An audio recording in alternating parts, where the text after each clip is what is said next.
Hello everyone, thanks for tuning in to this Fluidart channel. I'm Sarah and today I'll be showing you the very big mistake I did while varnishing and also how I managed to salvage it to look like this gorgeous, amazing resin piece. So I'll show you the mistake that I did as well as how I managed to salvage it. So to start off, I actually did a pour with just paint and water without using anything else, and I was actually frustrated because I did not get good results before that. But I diluted my black and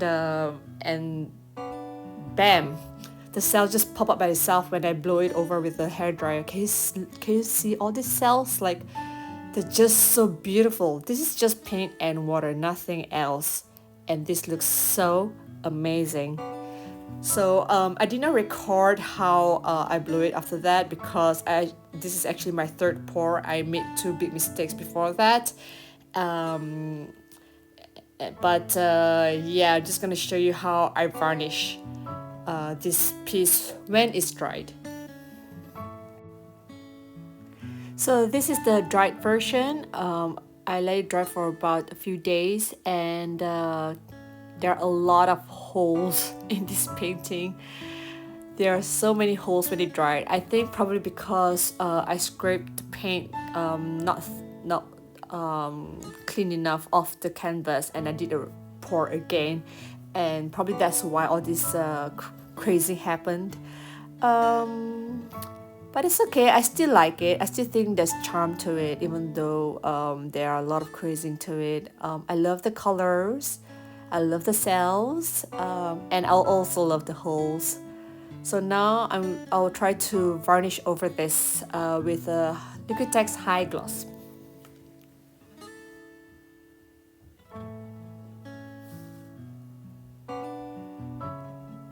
Before varnishing, may I suggest that you use gloves, because the first time I did without using gloves,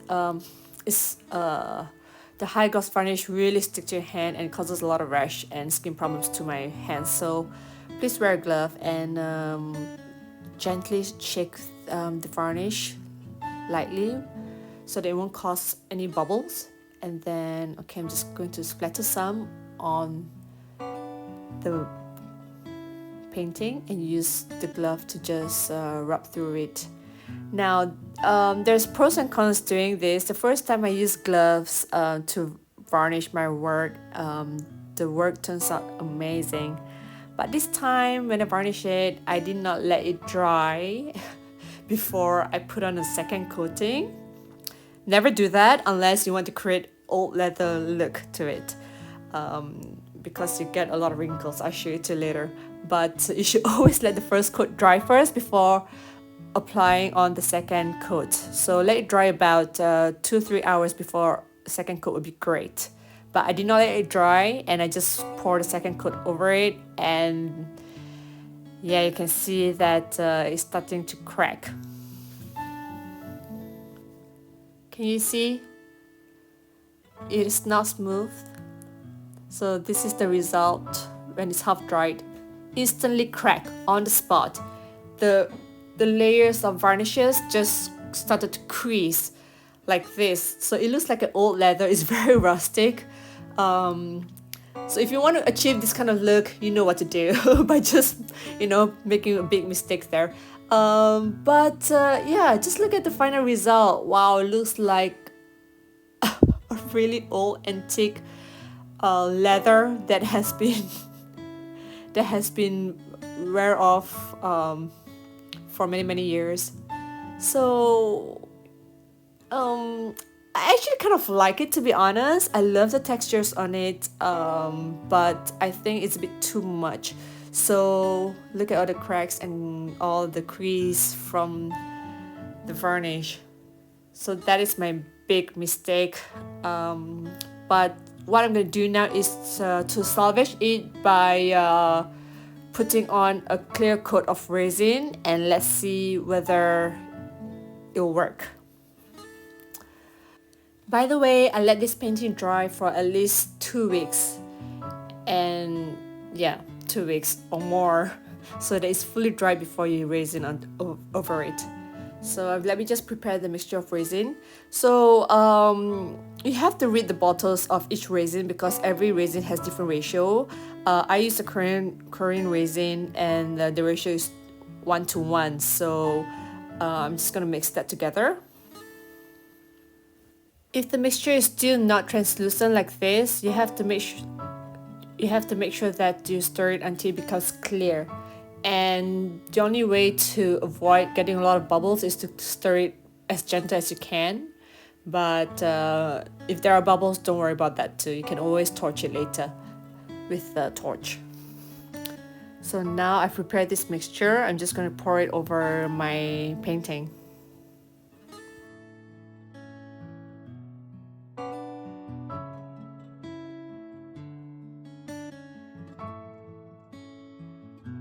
Gently rotate the resin so that it covers all the surface of the canvas. Now I'm just going to do the sides as well. Resin is self-leveling, so you don't have to worry that if there are addition layers over it or not, that's fine. But one thing you have to make sure that the surface is really flat, otherwise you get a lot of loose holes here and there later, which you'll see later. Now I'll touch it with low heat to actually burst out the bubbles so that there is no holes later when it dries. Right, this has been curing for 24 hours and look what happened to the edges. So when you guys want to do resin work, please make sure that your ratio is correct. I love to estimate all by using my eyes, so that's probably why this happened. My resin ratio probably was not accurate, but it's okay. So what I'm going to do now is I'm just going to use a really fine sandpaper, and let's try to even out the surface by scratching the resin off, especially those areas with dust or unevenness. Yeah, let's just sand it all down. Don't worry about your painting being destroyed because it won't, trust me. So let's just sand this all down.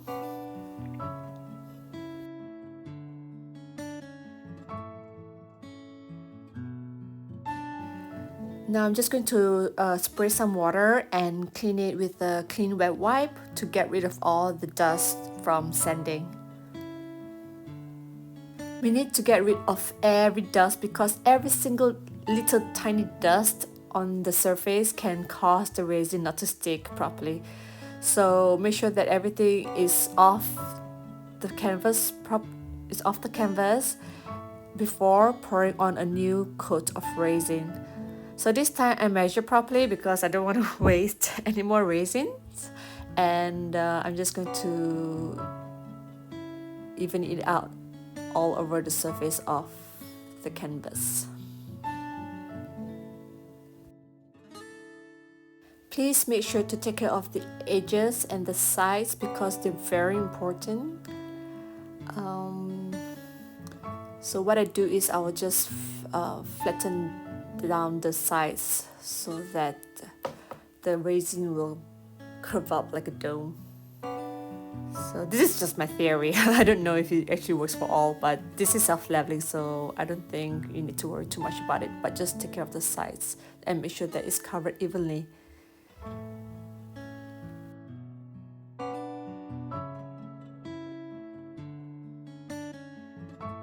Here we go. This looks good. So now I'm just going to torch it with a light heat so that the bubbles will pop.